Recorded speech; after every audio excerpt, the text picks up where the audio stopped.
Hello students. So BMSचा सध्या stay vacancy round 2 हा झालेला आहे. जर सीट अवेलेबलच राहिल्या तर स्टे वॅकन्सी राऊंड 3 सुद्धा होईल. सो आता काही लोकांना सीट्स मिळाल्या नाही. सो आपल्याला नेक्स्ट ऑप्शन म्हणजे कर्नाटका BMS. कर्नाटकामध्ये जाऊन BMS करणे हा आपला जो चॉईस आहे हा राईट आहे का रॉंग आहे ते आपण या व्हिडिओमध्ये बघणार आहोत. सो फर्स्ट ऑफ ऑल मला एक सांगायचं आहे गोष्ट की कर्नाटकामध्ये BMS करणे हे एक बेस्ट ऑप्शन आहे. का त्याचे रिझन तुम्हाला व्हिडिओच्या लास्ट पर्यंत मिळूनच जाणार आहे. सो व्हिडिओ एंड पर्यंत बघा, तुम्हाला त्याचं रिझन मिळून जाईल. सो या व्हिडिओमध्ये आपण कर्नाटका आणि महाराष्ट्र याचं BMSचं कंपॅरिझन करणार आहोत आणि हे ट्रू कंपॅरिझन आहे. त्याच्यामध्ये काहीही एक हे नाहीये ओके की त्याच्यामध्ये काही एक एरर नसणार आहे, कारण हे ट्रू आहे. मी माझ्या फ्रेंड्सला विचारून हा जो डाटा आहे हा कलेक्ट केलेला आहे. ओके, समजलंय? सो आपण बघूया की कर्नाटकामध्ये आणि महाराष्ट्रामध्ये BMS चा डिफरन्स काय. कारण बरेचसे विद्यार्थी महाराष्ट्रामध्ये नंबर लागत नाही, त्यांना कमी मार्क्स असतात. सो दॅट्स वाय ते जातात कर्नाटकामध्ये. ओके, सो कर्नाटकामध्ये जरी गेले तरी त्यांना तिथे जाऊन त्यांना BMS त्यांचा फायदा होतो की नुकसान हे आपण या व्हिडिओमध्ये बघूया. ओके, सो हे मी त्याचे दोन ग्रुप्स केले आहे, महाराष्ट्र आणि कर्नाटका BMS. सो याच्यामध्ये आपण पॉइंट वाईज त्यांचे डिफरन्सेस बघणार आहोत. त्याने आपल्याला समजेल की कुठे BMS करणे हे आपल्याला फायदेशीर ठरणार आहे. ओके, सो बघा, कर्नाटका BMS आणि महाराष्ट्र BMS यांचे इथे प्रोस अँड कॉन्स म्हणजे फायदे आणि नुकसान सुद्धा इथे लिहिलेले आहेत. म्हणजे कर्नाटकामध्ये BMS करण्याचे नुकसानच नाही आहे तर काही फायदे सुद्धा असतात. ओके, दॅट्स वाय इथे हे रिअल ट्रूथ आहे, याच्यामध्ये कोणतीही खराबी बिगाडी नाही आहे. ओके, बघा, तर कर्नाटकामध्ये आणि महाराष्ट्रामध्ये जे BMS आहे ओके त्याला कंट्रोल करणाऱ्या ज्या ऑथॉरिटीज आहे त्या डिफरंट असणार आहेत. ओके, सो महाराष्ट्रामध्ये आपल्यासाठी आहे MUHS. ओके, ही एक सिंगल एक कमिटी आहे जी महाराष्ट्रातल्या ऑल कॉलेजेसला कंट्रोल करत असते. त्याचा हा सिलेबस ही प्रोव्हाइड करत असते, त्याचे करिक्युलम ही प्रोव्हाइड करत असते. पण कर्नाटका BMS मध्ये कर्नाटकामध्ये युनिव्हर्सिटीज डिफरंट असतात. कशा तर डीम्ड युनिव्हर्सिटीज. ओके, जे डीम कॉलेजेस असतात त्यांच्या युनिव्हर्सिटी वेगळ्या आणि जे गव्हर्नमेंट कॉलेजेस असतात BMS चे किंवा प्रायव्हेट कॉलेजेस त्यांच्यासाठी ही राजीव गांधी युनिव्हर्सिटी आहे. ओके, म्हणजे डीम आणि प्रायव्हेट किंवा गव्हर्नमेंट यांच्यासाठी एकत्र युनिव्हर्सिटी नाही आहे. ओके, आणि ही डीम युनिव्हर्सिटी हा डिफरंट असतं. ठीक आहे. सो आता कर्नाटकामध्ये ऍडमिशन कसं होतं हे तर माहितच असेल. ते होतं AIQ, ऑल इंडिया कोटा द्वारा. ओके, तर महाराष्ट्रामध्ये कसं ऍडमिशन होतं ते ऑल इंडिया कोटाने सुद्धा होतं आणि जे 85% असतात, जे कॅप राऊंड्स असतात त्याने सुद्धा महाराष्ट्रामध्ये ऍडमिशन हे BMS ला मिळू शकतं. ओके, हे तर सर्वांना माहितच असेल, बेसिक हा रूल आहे. ओके, सो आता महाराष्ट्रातल्या विद्यार्थ्यांना कर्नाटकामध्ये जायचे किंवा कोणत्याही दुसऱ्या राज्यातल्या विद्यार्थ्यांना म्हणजे आपण म्हणू शकतो की नॉर्थ इंडियन्स. ओके, नॉर्थ जे इंडियाचे जे स्टेट्स आहेत. ओके, सो महाराष्ट्राच्या अबोवचे जे स्टेट्स आहे तर त्यापैकी विद्यार्थ्यांना जर कर्नाटकामध्ये BMS करायचं असेल तर त्यांच्यासाठी प्रॉब्लेम्स येतात. आणि ते प्रॉब्लेम्स काय असतात?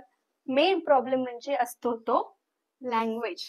So language is the main problem.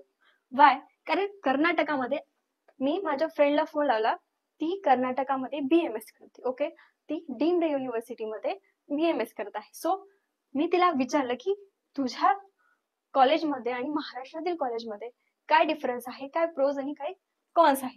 So तिने मला सांगितलं की सगळ्यात मेन प्रॉब्लेम आहे तो आहे लँग्वेजचा. कसा? कारण बघा, आता आपण महाराष्ट्रात BMS करणार आहोत. सो महाराष्ट्रामध्ये काय आहे, आपली जी लर्निंग लँग्वेज आहे म्हणजे एक्झाम देण्याची लँग्वेज म्हणू शकतो किंवा आपल्याला स्टडी करण्याची लँग्वेज म्हणू शकतो. सो ती आपल्याला त्याचे आपल्याला 3 ऑप्शन्स मिळतात. कोणते असतात ते? इंग्लिश, मराठी आणि हिंदी. या तिन्ही लँग्वेज मध्ये आपण BMS लर्न करू शकतो, युनिव्हर्सिटीच्या एक्झाम्स ह्या देऊ शकतो. ओके, बट कर्नाटकामध्ये आपल्यासाठी ओनली इंग्लिश हाच एक ऑप्शन आहे. ऑप्शन नाही, कंपल्सरी आहे इंग्लिश. कर्नाटकामध्ये ओनली इंग्लिशच चालते. तिथे त्यांची रिजनल लँग्वेज सुद्धा असते, पण मेनली आपल्यासाठी तर इंग्लिशच ऑप्शन आहे. कारण आपण तिथे जाऊन त्यांची लँग्वेज शिकावी का BMS शिकावा याच्यातच खूप हा टाइम चालला जाईल. Okay, so that's why learning language only ही इंग्लिशच असते. ओके, आता काही विद्यार्थ्यांना ती इझी पण जाऊ शकते, कारण आपण 12th पर्यंत तर इंग्लिशमध्येच NCERT वाचले. Okay, so it will be easy for them. ठीक आहे. देन नंतर आहे बघा प्रॅक्टिस. आता मेन काय आहे की प्रॅक्टिस कर्नाटकामध्ये आणि महाराष्ट्रामध्ये ही डिफरंट काय आहे. ओके, सो प्रॅक्टिस जी आहे ती सेम ॲज महाराष्ट्र आहे, याच्यामध्ये काही डिफरन्स नाहीये. कारण आपण जी प्रॅक्टिस बघतो ती असते आपलं जे कॉलेज आहे कॉलेज वाईज ही डिपेंड होत असते, डिपेंड अपॉन कॉलेज. ओके, कारण काही कॉलेजेसमध्ये जास्त प्रॅक्टिस होते तर काही कॉलेजेसमध्ये खूप कमी प्रॅक्टिस होते. सो हे सेम ॲज महाराष्ट्र आहे, याच्यामध्ये आपल्याला काहीही कमी जास्त बघण्याची गरज नाही. तर नंतर आहे बघा मेन पॉइंट आहे तो पेशंट लँग्वेज, की पेशंट सोबत कम्युनिकेशन करण्याची लँग्वेज काय असणार आहे. सो आपण मेडिकल फील्डमध्ये आलो आहोत, आपल्याला पेशंटला ट्रीट करायचं आहे, हा आपला मेन आहे गोल. ओके, सो त्याच्यासाठी आपल्याला पेशंट सोबत कम्युनिकेशन करणं हे फार गरजेचं आहे. आणि जर ते कम्युनिकेशनच नीट झालं नाही तर जी ट्रीटमेंट आपण त्याला देणार आहोत तर ती त्याला हानिकारक सुद्धा त्यालाही होऊ शकते. सो दॅट्स वाय आपल्याला जे पेशंटची जी लँग्वेज आहे ती आपल्याला येणं ही खूप गरजेचं आहे. सो हाच एक महाराष्ट्रामध्ये BMS करण्याचा एक फायदा आहे, कारण तिथे आपल्याला जे पेशंट्स आहेत ते आपल्या जे चाइल्डहुड पासून आपण जे लँग्वेजेस बोलत आलेलो आहोत ह्या, तर ते फॅमिलियर हे असतात.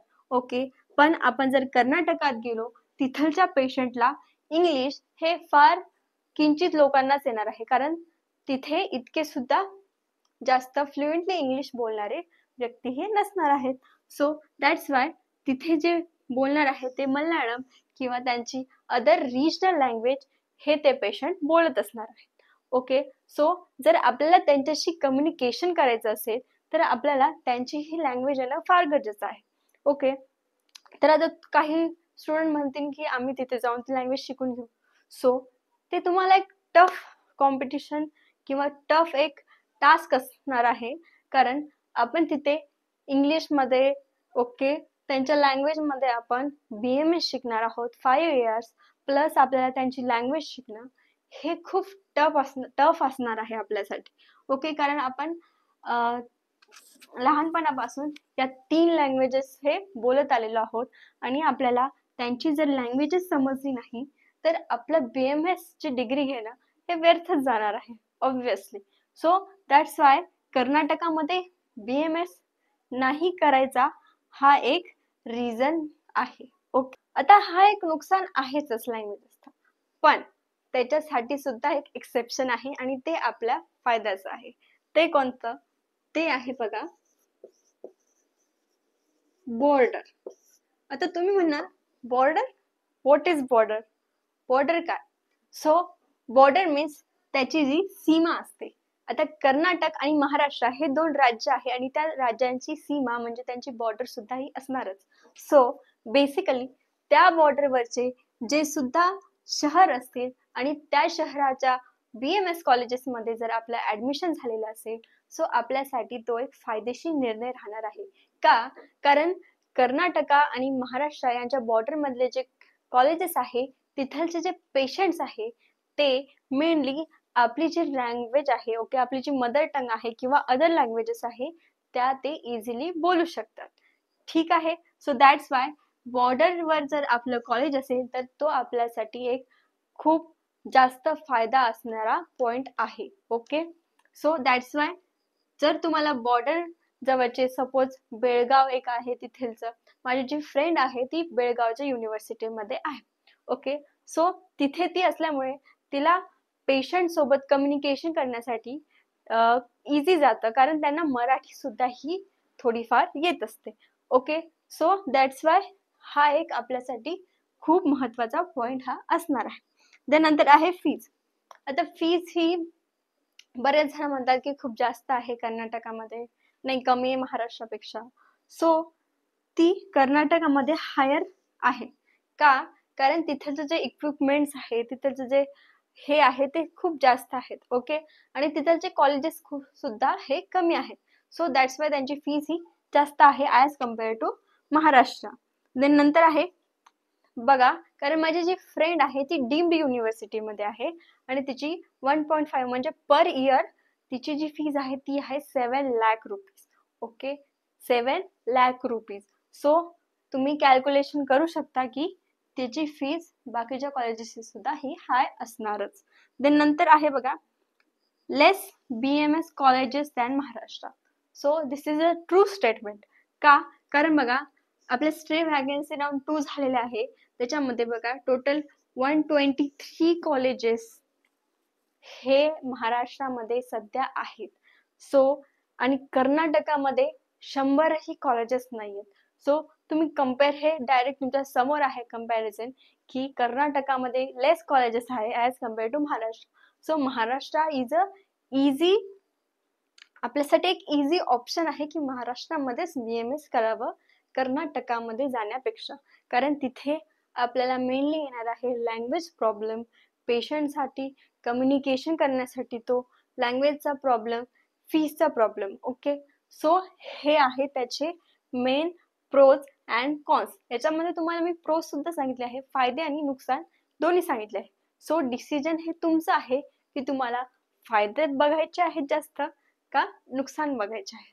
ओके, सो बेसिकली कर्नाटकामध्ये त्या व्यक्तीला जाण्याचा खूप फायदा आहे ज्याला फ्लुएंटली इंग्लिश येत असेल, ज्याची जी आपली इन्कम आहे ती खूप जास्त असेल, पॅरेंटची इन्कम खूप जास्त असेल. ओके, आणि ज्यांना कम्फर्टेबल असेल, त्यांना जर एक त्यांची रिजनल कर्नाटकामधली जर लँग्वेज येत असेल थोडीफार, सो त्यांना कर्नाटकामध्ये जाणं हे फायदेशीर ठरणार आहे. ओके, त्याचे जास्त असं नाहीये की कर्नाटका मीन्स जसं काही आपण कोणत्या दुसऱ्या एक अपोजिट देशामध्ये चाललो, ओके, आपल्या दुश्मन राष्ट्रात चाललो, असं नाहीये. कर्नाटका आणि Maharashtra they are closely connected states. Okay, so आपण याच्यामध्ये जाण्याचा हे एक ऑप्शन हे ठेवू शकतो. तिथे जाण्याचे फायदे सुद्धा आहेत जर आपण कर्नाटक आणि महाराष्ट्राच्या बॉर्डरच्या कॉलेजेसला जर गेलो तर. ओके, तिथे लँग्वेजचाही प्रॉब्लेम हा येत नाही जास्त.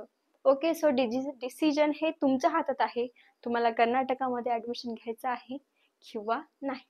ओके, माझा व्हिडिओ आवडला असेल तर लाईक करा, शेअर करा तुमच्या फ्रेंड्सला. आणि आता माझे सिरीज चालू झालेले आहेत, ठीक आहे, BMSच्या. ओके, त्या मराठीत आहेत, ठीक आहे, तुम्ही त्या बघू शकता. प्लेलिस्ट तयार केलेल्या आहेत प्रत्येक विषयावर, त्याच्यामध्ये डिटेल्ड आणि एक प्रिसाइज एक्सप्लेनेशन हे तिथे असतं. ओके, आणि संस्कृत मेनली ते खूप साऱ्या विद्यार्थ्यांना येत नाही. संस्कृत सुद्धा खूप इझी वे मध्ये तिथे शिकवलं गेलेलं आहे. तुम्ही बघा, शेअर करा तुमच्या फ्रेंड्सला. ओके, काही डाऊट असेल तर मला खाली विचारा. आणि माझे जे नोट्स आहेत, ओके, तुम्हाला सांगितलं होतं एका व्हिडिओमध्ये, नोट्स प्लस प्रॅक्टिस पेपर्स हे ओनली 1111 रुपीजमध्ये तुम्हाला अवेलेबल करून देणार आहे. तर त्याचे तुम्हाला जर ते पाहिजे असेल तर कमेंटमध्ये तुम्ही मला खाली लिहू शकता. ठीक आहे, थँक्यू आणि ऑल द बेस्ट.